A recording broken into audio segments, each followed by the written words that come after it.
저희 조코피TV는 인터넷 가전 렌탈 변경 시 현금으로 110만원 당일 지급, 인터넷 끝판왕, 썬팅 필름의 새로운 패러다임을 선사하는 T9 필름 신차 검수부터 장기 렌트 리스까지 모빌리티 서비스의 정수 카스페이스와 함께합니다.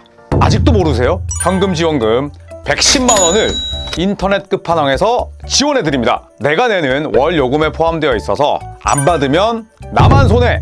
합리적인 요금 설계로 현금 지원금에 72만원 결합 할인까지 놓치지 마세요. 약정이 남아있어도 상관없습니다. 저희 구독자분들을 위해서 인터넷 끝판왕과 상담만 해도 스타벅스 커피 쿠폰을 쏩니다. 혹시나 현금 사은품을 더 주는 곳이 있다면 차액 150%까지 보상한다고 하니까 이 좋은 기회를 놓치지 마십시오. 다른 곳 알아볼 필요가 전혀 없습니다. 1555-3312 365일 상시 상담 가능하니 빨리 전화하세요. 1555-3312 더보기 고정 댓글 링크도 꼭 확인 부탁드리겠습니다. 네, 여러분 오늘은 즐거운 금요일입니다. 저는 오늘 쿠팡에서 11연속 중계를 마치고 이제 스튜디오에 왔습니다.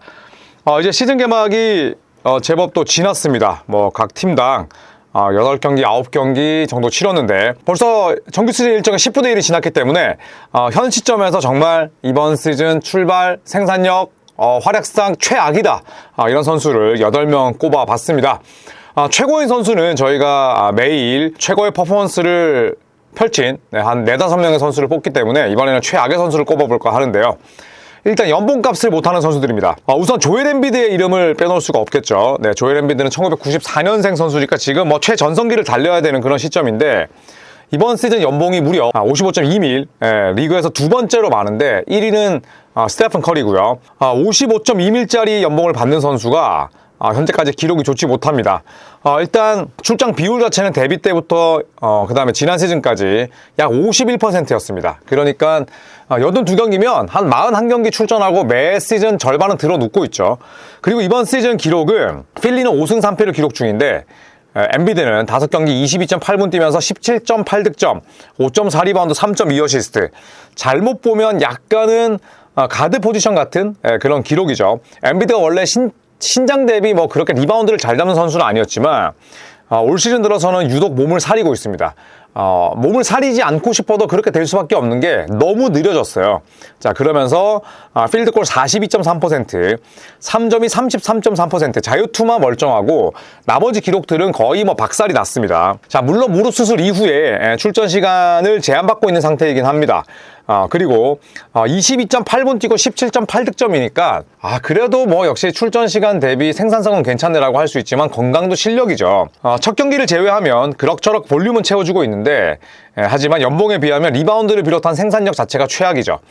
55.2밀을 받는데 출전 시간 자체가 25분에도 미치지 못하고 있고요. 조엘 엠비드와 동일한 연봉을 받는 선수가 있습니다. 바로 니콜라 요키치죠. 라이벌이라고 하기에는 이미 격차가 많이 벌어졌는데 요키치도 똑같은 돈을 엠비드와 받습니다만 평균 기록은 7경기 35.1분, 엠비드보다 훨씬 더 많은 시간을 뛰면서 평균 트리플 더블 시즌을 보내고 있습니다. 필드골이 무려 61.3%, 3점이 30.6%로 평소에 비해 좋지 않은데 2점 야투가 60%가 훨씬 넘기 때문에 야투도 61%를 찍고요. 자유투도 85%에 가깝습니다. 엠비드는 MVP를 받았을 때가 저는 마지막 전성기일 거라 생각을 해요. 이미 하체는 고장났고 그렇다고 해서 조엘 엠비드가 정말 미칠 듯한 워크 에틱을 가지고 있거나 혹은 진짜 근육량을 늘리고 살을 쫙 빼고 나타날 정도의 그런 도끼는 없기 때문에 저는 필라델피아가 더 좋은 성과를 내기 위해서는 엠비드를 팔아야 하지만 이렇게 55.2밀을 먹으면서 제대로 뛰지도 못하는 엠비드를 누가 사가겠습니까? 결국에는 필리가 안고 죽을 수밖에 없다 이렇게 말씀드릴 수 있겠고요. 자, 두 번째 선수는 바로 앤서니 데이비스입니다. 자, 데이비스는 연봉이 54.1밀이에요. 리그에서 5번째로 많습니다. 1993년생이니까 아직까지는 전성기가 남아있죠. 자, 그런데 소속팀 댈러스는 현재 2승 6패 서부 컨퍼런스 꼴찌입니다. 놀랍게도. 앤서니 데이비스도 5경기 뛰면서 29.8분, 20.8득점, 10.2리바운드를 기록을 했는데 1.6스틸, 1.2 블락샷. 레이커스 시절에 비하면 볼륨 자체가 크게 떨어졌죠. 3점은 여전히 앤서니 데이비스의 약점이고 필드골은 52%까지 올라왔습니다만 역시나 부상으로 개점 휴업입니다. 최근 몇 년 동안 부상으로 인한 재활 및 후유증에 시달렸는데 올 시즌 역시 갑자기 체중이 증가했습니다. 자, 그러면서 종아리 부상으로 11월 초부터 결장하고 있고요. 체중 증가, 그 다음에 많은 나이에 따른 부상 위험 리스크가 매 시즌 증가하고 있죠. 나이가 절대적으로 많지는 않지만 어쨌든 AD도 노장축에 속하고요. 더구나 체중까지 늘어나면서 또 하필 다친 것이 종아리입니다. 쉽지 않죠. 자, 동일한 연봉 선수는 야니스입니다. 야니스와 AD는 서로 잠깐 라이벌로 인식되기도 했습니다만 티어 차이가 컸죠. 동일한 선수 연봉이 야니스이기 때문에 비교가 될 수밖에 없는데 7경기 31.1분 뛰면서 야니스는 출전 시간보다 득점이 더 많습니다. 32.3득점. 리바운드 무려 12.6개, 어시스트 6.3개, 필드골이 말이 안 됩니다. 67.7%예요. 여러분, 이거는 진짜 비현실적인 기록이죠. 네, 그만큼 야니스의 초반 행보가 대단히 훌륭합니다. 자, 자유투가 여전히 아쉽긴 합니다만 그래도 초반에 3점도 이상할 만큼 잘 들어가고 있고요. 물론 3점을 많이 던지지 않습니다만 현재 7경기에서 3점 10개 던져서 6개 넣었어요. 3점 60%. 자유투는 우리가 알던 그 야니스 62%인데 활약상이 워낙 좋습니다. 야니스는 가성비가 뛰어난 활약이고, 그리고 AD랑 똑같은 돈을 받는 선수가 지미 버틀러입니다. 현재 허리 통증 때문에 직전 경기 같은 경우에는 전반 뛰고 아웃됐는데 8경기 31.1분 뛰면서 19득점, 리바운드 5.4개, 어시스트 4.5개, 스틸 1.1개입니다. 필드골 그리고 3점이 야니스만큼이나 놀랍죠. 47.4%를 기록하고 있는데 이런 점들을 놓고 봤을 때 버틀러도 물론 부상이 잦았던 선수긴 하지만 AD가 54.1밀 받으면서 이 정도면 굉장히 아쉬울 수밖에 없죠. 출전 경기도 많지 않고요. 또 제이슨 테이텀도 같은 연봉인데 시즌 아웃 당했습니다. 자, 세 번째 선수는 바로 사이버 선수가 돼가고 있는 폴 조지입니다. 1990년생이니까 나이가 이제는 30대 중반이고, 그런데 이 선수의 연봉이 이번 시즌 자그마치 51.7밀입니다. 리그 13위예요. 진짜 연봉 세죠. 그러니까 폴 조지는 돈복이 있는 거야, 커리어 내내. 자, 하지만 올 시즌 현재 아직까지도 출전하지 못하고 있습니다. 개점 휴업 상태고, 폴 조지 역시도 지속된 무릎 통증으로 인해서 시즌 전에 수술 후에 재활을 하고 있습니다. 워낙 과신전도 있었고 갑자기 또 픽업 게임 하다가 다쳐서 시즌 전에 수술을 했고 지금 재활 중입니다. 당연히 개막 이후에 한 경기도 출전하지 못했고요. 일주일 내에 복귀할 수 있다는 낙관론이 있지만 상대가 대상이 폴 조지이기 때문에 고지고대로 믿기는 어렵고요. 조지의 무릎은 언제든지 재발할 수 있는 시한폭탄입니다. 그리고 폴 조지 역시도 이 좌우의 움직임이 많은 선수고, 또 폴 조지의 플레이 스타일에 비해서 신장도 크고 몸무게가 절대적으로 많이 나가는 건 아니지만 기본적으로 신체 자체가 강한 유형이 아닙니다. 그러다 보니까 완전히 인저리 프론으로 전락했죠. 자, 근접 연봉 선수는 50밀짜리 카와이 레너드가 있습니다. 독인 개긴이라 하기에는 그래도 지금 레너드가 폴 조지보다는 티어가 위고, 그래도 아웃됐지만 6경기를 뛰었습니다. 24.3득점에 2.5 스틸, 그리고 필드골 3점, 전부 다 아주 훌륭합니다만 결국 발목을 다치면서 언제 돌아올지 모르는 상태입니다. 자, 그리고 폴 조지보다는 약 3일 정도 연봉이 싸지만 잭 라빈도 있습니다. 자, 잭 라빈의 세크라멘토는 성적이 좋지 않지만 잭 라빈 개개인의 활약만큼은 괜찮습니다. 7경기 뛰면서 27.4득점에 어시스트 2개밖에 되진 않습니다만 필드골 51.6%, 3점 38.3%, 자유투 93%. 뛰지 못하는 폴 조지보다는 훨씬 가성비가 뛰어나죠. 자, 그렇기 때문에 한 경기도 뛰지 못하고 뛰어도 잘 못하는 폴 조지야말로 가성비가 최악이다, 이렇게 볼 수 있겠습니다. 자, 그리고 최근에 제 컨텐츠를 거의 장식하고 있는 자모란트입니다. 자모란트의 연봉은 39.4밀이에요. 앞서 우리가 언급했던 선수들에 비해서 확 몸값이 싸게 느껴질 수밖에 없고 연봉도 30위 바깥입니다. 자, 하지만 멤피스의 시즌 성적이 3승 6패에 불과하고요. 자모란트의 성적도 최악입니다. 8경기 출전했어요. 부상 때문에 빠진 경기는 없었고 한 경기는 인터뷰를 더럽게 잘못해서 자체 징계를 먹었고요. 8경기 30분 뛰면서 평균 20득점, 오케이. 7.3 어시스트, 오케이. 원래 스틸은 그렇게 잘하는 선수가 아니고, 하지만 필드골이 38.3%, 3점이 14%입니다. 7개 던져도 하나가 들어가지 않는다는 거예요. 자유투는 커리어 하이를 향해 가고 있지만 40밀 연봉 돌파가 다음 시즌부터 시작됩니다. 그리고 계약 기간은 많이 남아있고요. 그리고 베테랑 7년 차인데 이 7년 차의 최악의 성적입니다. 자모란트가 지금 20대 중반이기 때문에 최전성기를 달려야 되는데 이 최전성기에 코칭 스태프, 그 다음에 팀 구단 수뇌부의 결정에 불만이 있는 거죠. 물론 모란트는 불만이 있을만 합니다. 코칭 스태프의 결정, 그 다음에 구단 수뇌부의 선택도 좋지 못했어요. 그리고 자모란트는 그동안 여러 가지 잘못된 길을 걸어왔지만 멤피스에 대한 애정은 넘쳐났습니다. 하지만 결국 태옥과 비스무리한 그런 지금 아주 아쉬운 행동들을 하고 있고, 그렇다고 해서 퍼포먼스가 좋냐? 그렇지도 않습니다. 40밀 연봉이 이제 막 시작되는데 이런 슬럼프에 빠졌기 때문에, 또 이런 어려움을 스스로 만들었기 때문에 전혀 제 몫을 못 해낸다고 볼 수가 있겠고요. 20득점에 어시스트 7.3개면 오케이, 그래, 어느 정도 볼륨은 해낸다 라고 볼 수도 있지만 연봉만큼의 활약이냐고 묻는다면 그렇지 않습니다. 3점 난조 극심하고요. 키가 작고 운동 능력이 좋은 거 하는데 내구성이 안 좋아, 외곽도 안 좋아, 멘탈도 안 좋아. 이러면 멤피스가 프랜차이즈 스타로 이 선수에게 연장 계약을 던져줬는데 후회할 수밖에 없는 거죠. 자, 그리고 더 큰 문제는 코칭 스태프와 심각한 불화가 있다는 겁니다. 투마스 이살로 감독이 멤피스 현재 풀타임 헤드 코치인데 타임아웃 때 거의 의견 교환 안 해요. 거의 말도 섞지 않습니다. 완전히 지금 물과 기름처럼 따로 놀고 있다는 뜻이거든요. 누구 한쪽의 잘못은 없죠. 하지만 자모란트가 팀을 대표하는 프랜차이즈 스타라면 자, 이렇게 불편한 관계는 빠르게 청산하고 새롭게 출발하던지 아니면 트레이드 요청하던지, 지금 이런 애매하고 모호한 상태로는 팀도 죽고 선수도 죽습니다.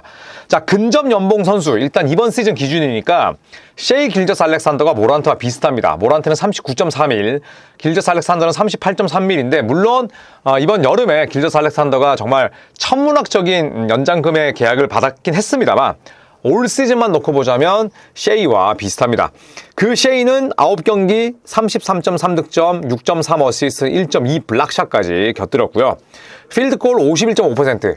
그러니까 이 길저스 알렉산더의 가치가 높은 건 효율이 좋다는 겁니다. 네, 그리고 3점 35.3%, 자유투가 무려 90%에 달합니다. 모란트가 얼마나 연봉 대비 못하고 있는지를 셰이 길저스 알렉산더의 활약상에 빗대서 알 수가 있죠. 자, 그리고 다섯 번째 선수는 트레이 영입니다. 1998년생으로서 지금 최전성기에 놓였는데 이번 시즌 연봉은 46밀입니다. 리그 21위니까 굉장히 고액 연봉자죠. 450명 중에 20위에 드니까. 자, 애틀란타는 현재 4승 4패로 시즌을 시작했습니다. 그리고 트레이 영의 시즌 초반 활약상은 대단히 좋지 못했죠. 무릎을 다치기 전까지 5경기 17.8득점에 리바운드 고작 2개. 우연히 떨어지는 거 잡아도 이보다 더 잡겠다. 그만큼 활동량이나 에너지가 좋은 선수는 아니고요.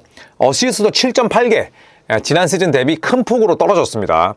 필드골 37.1%, 3점이 19.2%니까 슛을 안 던지는 게 나은 수준이었어요. 원래 트레이 영의 야투 효율이 높진 않지만 자, 이 정도면 5경기라 하더라도 좀 정도가 지나쳤고요. 팀 내 연봉 당연히 1위입니다. 그리고 시즌 초반 그럼에도 불구하고 야투 효율 및 볼륨이 급격하게 떨어졌어요. 지금 노쇠화를 논할 단계도 아니고 그렇다고 해서 비시즌에 쉬지 못했던 것도 아닌데 너무나 좋지 못했습니다. 자, 그리고 브루클린 네츠전에서 불의의 부상 때문에 최소 4주 결장 예정입니다. 지금 일주일 쉬었으니까 이제 3주 남았는데 여기에 최소자가 붙었기 때문에 12월에도 못 뛸 수도 있는 거죠. 자, 그런데 아이러니하게도 멤피스가 모란트 없을 때 비슷하거나 필적하거나 더 좋은 승률을 냈듯이 지금 애틀란타는 트레이 영이 부상을 입은 이후에 도리어 승률이 상승했습니다. 그렇다면 애틀란타는 그런 생각하지 말자라고 생각을 하겠지만 이참에 그냥 트레이 영을 한번 매물로 내봐? 왜냐하면 연장 계약을 맺을 수 있는 자격이 있는데 연장 계약을 애틀란타가 제시하지 않았거든요. 이거는 간을 본다는 겁니다. 새로 들어온 선수도 많고. 자, 동일 연봉 선수는 잔인하지만 루카 돈치치가 있습니다. 둘이 드래프트 동기이기도 하고요. 5경기 현재 40점을 넣고 있습니다. 평균 5경기에서 200점 넣었어요. 리바운드 55개, 11리바운드, 9.2 어시스트, 2스틸이니까 비교가 되지 않죠. 필드골 50%, 3점도 30.5% 불과하지만 트레이 영보다는 훨씬 높고요. 자유투 79%까지. 트레이 영의 활약이 물론 돈치치보다 티어가 낮긴 하지만 같은 드래프트 동기, 그 다음에 같은 금액을 받는 상황에서 아주 대조가 될 수밖에 없겠습니다. 자, 그리고 지금 소개할 3명은 좀 애매할 수는 있어요. 그리고 지금 소개할 3명 이외에 굉장히 못하는 선수들이 있긴 합니다만 일단 보그단 보고다노비치 빼놓을 수가 없죠. 1992년생이니까 아직까지는 뭐 엄청나게 노쇠할 나이는 아닙니다. 이번 시즌 연봉은 16mm고요. 롤플레이어로서 뭐 딱 적당한 연봉이죠. 그런데 이번 시즌 기록 4경기 22.8분 뛰면서 6.3득점, 리바운드 4개, 2.5 어시스트에 그쳐 있습니다. 필드골 28%고요. 원래 2점 야투가 좋은 선수는 아니지만 3점이 23.5%로 고장났는데 2점 야투마저 들어가지 않다 보니까 최악인 거죠. 일단 보그단은 두 가지 이슈가 있었습니다. 오프시즌 때 왼발 수술을 했어요. 그리고 유로바스켓에 출전을 했었는데 거기서 다쳤습니다. 그러니까 회복할 수 있는 시간 자체가 촉박했죠. 유로바스켓이 늦게 끝났으니까. 자, 그러다 보니까 출전 시간 제한도 있고 보그단이 나이도 많다 보니 아직까지는 코트 감각이 돌아오지 않았는데 지난 시즌에 비해서는 급격히 효율이 하락했습니다. 자, 그리고 스피드도 느려졌어요. 계속 하체 쪽에 고장이 나다 보니까 상대 공격의 공략 대상이 됩니다. 피켓롤 수비가 더 이상 안 되더라고요. 자, 그렇기 때문에 보그단의 이 기록은 언젠가는 평균을 찾아가겠지만 지금 마냥 어린 나이가 아니기 때문에 생각보다 더디지 않을까 이렇게 생각을 합니다. 자, 두 번째 선수는 바로 브래들리 빌입니다. 오늘 제가 중계를 하고 왔는데 클리퍼스로부터 받는 금액은 5밀밖에 되지 않지만 결국 브래들리 빌이 거머쥐는 돈은 50밀이 넘습니다. 이거는 워싱턴 위저즈가 2022년에 맺은 계약이기 때문에 클리퍼스는 돈을 적게 썼지만 브래들리 빌이 받는 연봉 자체는 50밀 이상이고요. 25-26 시즌 기록을 보면 7.4득점, 1.4 어시스트, 리바운드 1개입니다.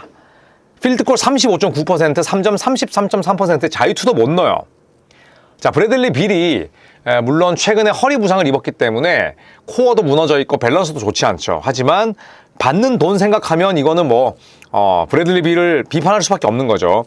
자, 오프시즌 바이아웃 이후에 저렴한 연봉으로 클리퍼스로 이적했습니다. 하지만 과거에 비해서 크게 볼륨이 하락했고요. 그 다음에 역할마저 축소됐죠. 그리고 건강에 대한 여전한 의문이 있습니다. 받는 돈은 여전히 50밀 이상이니까 연봉 대비 생산성은 역대 최악이다. 너무너무 좋지 않다. 이렇게 볼 수가 있겠습니다. 자, 마지막으로는 좀 이 선수를 언급하는 게 미안하기도 한데 알 호포드입니다. 1986년생이고요. 이번 시즌 연봉은 5.7밀입니다. 그러니까 뭐 앞서 55밀 10분의 1이죠. 네, 그 다음에 또 당장 브래들리 빌이나 혹은 보그단 보고드노비치와 비교하더라도 연봉이 굉장히 적습니다. 자, 그런데 이번 시즌 기록 그래도 우리가 호포드의 클래스를 기대하고 있었는데 너무나 그 기대를 충족하지 못하고 있습니다. 6경기 4.5득점, 4.5 리바운드, 1.3 어시스트에 그쳐 있고요. 빅맨인데 아무리 슈팅을 많이 던진다고 하더라도 필드골 성공률이 30%가 안 됩니다. 자, 그러다 보니까 워리어스가 원하는 스페이싱이나 혹은 픽앤팝이 잘 안 되고 있고요. 3점이 20.8%입니다. 5개 던지면 하나 들어가는 수준이죠. 자, 물론 저도 호포드는 나중에 평균을 찾을 거라고 생각을 하지만 은퇴를 앞둔 노장이다 보니까 그 인터벌이 좀 길어지는 게 아닐까 이런 생각이 듭니다. 자, 은퇴를 앞둔 시점에 워리어스에 합류했고요. 호포드 특유의 탄탄한 수비 그리고 정교한 슈팅 능력을 기대했지만 현재까지는 최소한의 기대치도 충족시키지 못하고 있습니다. 자, 물론 가성비라는 측면을 놓고 봤을 때 호포드의 금액은 6밀이 안 됩니다. 하지만 골든스테이트 워리어스는 셀러리가 꽉 차 있는 팀이고 그 다음에 이런 돈도 상당히 쪼개서 써야 되는 입장에서 아직까지는 호포드가 왜 워리어스가 자신을 영입했는지를 증명하지 못하고 있다고 볼 수가 있겠습니다. 자, 물론 5.7밀짜리 호포드와 55밀을 받는 엠비드를 비교할 수는 없지만 이 선수가 이 정도 연봉을 받고 이 선수가 이만큼의 돈을 받는데 정말 더럽게 못하는구나. 이런 가성비를 알아가는 그런 시간이었으면 하는 바람과 함께 이번 컨텐츠는 마치도록 하겠습니다. 분명히 몸값을 하지 못하는 정말 최악인 선수들이 있을 거예요. 제가 언급한 이 8명 이외에 또 어떤 선수들이 있는지 알려주시면 댓글로 또 제가 재밌게 읽도록 하겠습니다. 자, 그리고 여러분 저희 NBA 유니폼 이벤트 인터넷 끝판왕 거 하고 있으니까요. 커뮤니티 참고하셔서 유니폼 15장 시원하게 다 받아가십시오. 고맙습니다.